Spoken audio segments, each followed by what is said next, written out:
Assalamualaikum warahmatullahi wabarakatuh. Oke teman-teman, di konten kali ini saya masih akan membahas seputar dengan pembahasan prakerja. Nah, kali ini saya akan membahas 10 aspek atau 10 kriteria masyarakat yang tidak akan mendapatkan program kartu prakerja. Karena program kartu prakerja tentu ada beberapa aspek yang memang untuk yang bersangkutan tidak boleh mendaftar ya. Oke, nanti saya akan bacakan 10 kriteria itu yang tidak bisa mendapatkan program kartu prakerja. Ya, saya akan membacakan.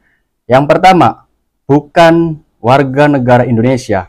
Ya, ini sudah jelas kalau ada warga negara asing yang mendaftar program kartu prakerja sudah dipastikan tidak akan pernah diterima karena bukan bagian daripada masyarakat Indonesia sehingga tidak bisa mendaftar ya.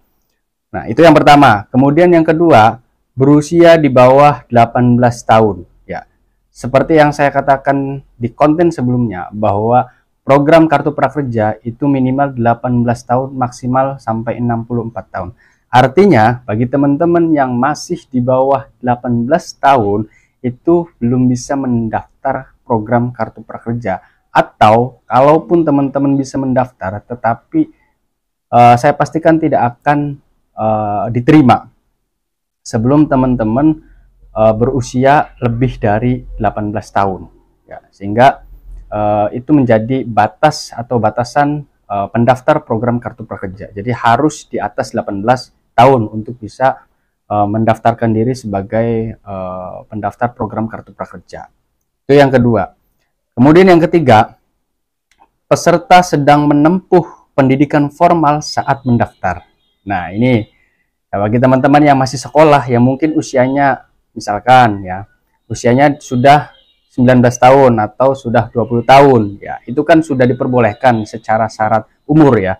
Tetapi teman-teman masih sekolah misalkan, masih kuliah atau masih kelas 3 SMA ya, itu teman-teman juga dipastikan bahwa teman-teman, karena teman-teman masih terdeteksi di diktinya ya, teman-teman tentu tidak akan pernah diterima selama teman-teman masih berstatus sebagai pelajar atau mahasiswa, karena nanti data di prakerjanya itu akan disandingkan atau akan disandingkan dengan data dari dikti dan sejenisnya, sehingga bagi pelajar dan mahasiswa belum berhak untuk mendapatkan kartu prakerja.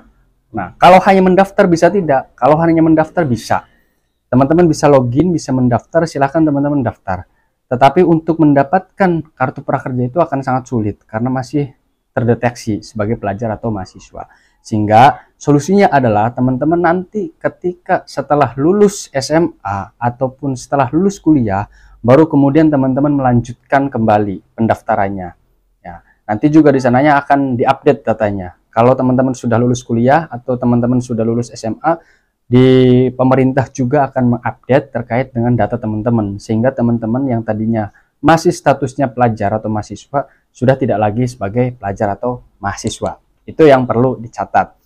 Kemudian yang keempat, ya, karyawan yang tidak ingin meningkatkan kompetensi kerja bagi dirinya sendiri. Ya, ini sudah jelas kalau karyawan tidak mau untuk meningkatkan kompetensi kerjanya, skillnya, itu mau gimana gitu loh, karena dia juga tidak ada niatan untuk mendaftar program kartu prakerja. Karena ini program kartu prakerja ini diperuntukkan, yang dulunya diperuntukkan untuk pekerja yang di PHK, kemudian juga untuk peningkatan skill. Tapi kalau dari teman-teman pekerjanya sendiri tidak mau meningkatkan skillnya, maka kan sulit, dan juga tidak ada kemauan mendaftar, itu juga tidak akan pernah masuk ya. Kemudian yang kelima,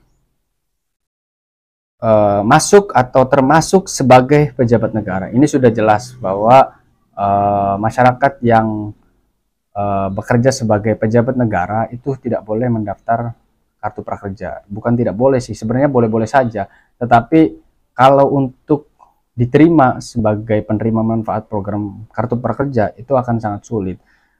Walaupun memang juga ada beberapa kejadian yang pejabat negara itu misalkan contoh PNS ya, saya juga pernah mendengar ada PNS yang daftar ya, PNS atau apa ya, sertifikasi dan sejenisnya lah, ada yang mendaftar lalu kemudian diterima. Yang dikhawatirkan dari lembaganya itu mendeteksi bahwa orang tersebut menerima program kartu prakerja. Ya ini akan menjadi masalah karena nanti akan memilih salah satunya gitu loh. Sehingga saya rasa kalau untuk pejabat negara atau PNS ya, itu saya rasa lebih baik tidak mendaftar program kartu prakerja, karena di sini juga sudah disarankan terkait dengan pejabat negara tidak diperuntukkan untuk mendaftar program kartu prakerja. Kemudian yang keenam, termasuk juga sebagai pimpinan atau anggota dewan atau DPRD atau eksekutif atau bupati.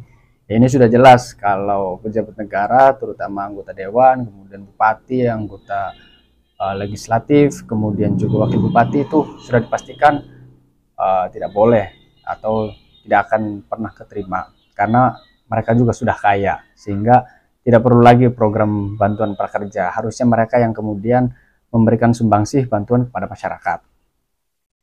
Ya, kemudian termasuk sebagai ASN. Nah, ini tadi ya, ASN jelas kalau mendaftar bisa. Kalau hanya sekedar mendaftar bisa, gabung untuk mendaftar bisa.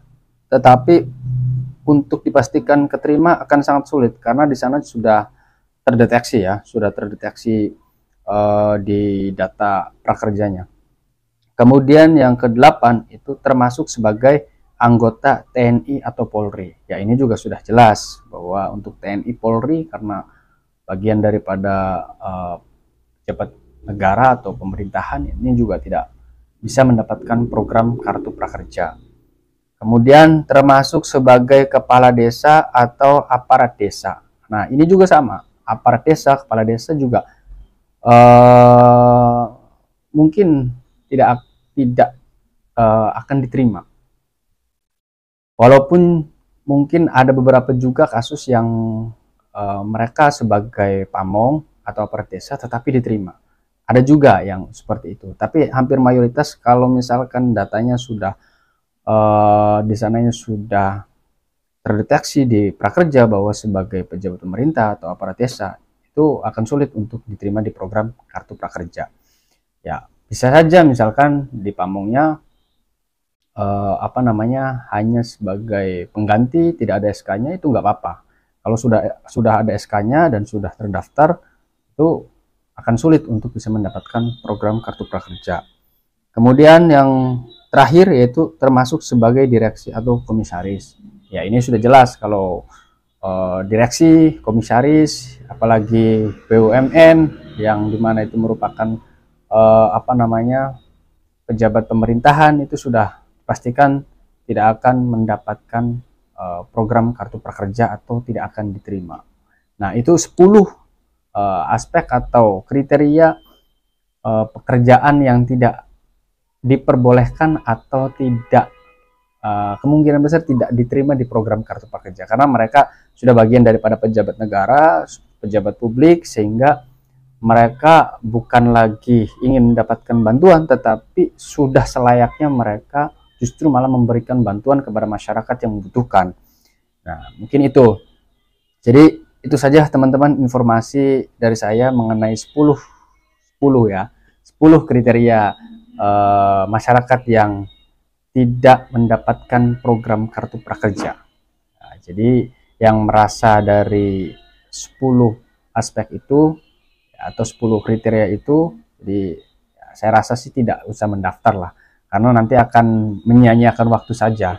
Ya, tapi bagi yang di luar daripada 10 kriteria pekerjaan itu, teman-teman silahkan mendaftar, dicoba terus dari mulai gelombang 48 sampai nanti gelombang berapapun. Karena kita mendaftar gratis, tidak dipungut biaya apapun ya, sehingga kita sudahlah adu keberuntungan saja. Mudah-mudahan beruntung dan bisa mendapatkan program kartu prakerja, yaitu peningkatan skill dan juga insentifnya. Oke, sekian dari saya. Assalamualaikum warahmatullahi wabarakatuh.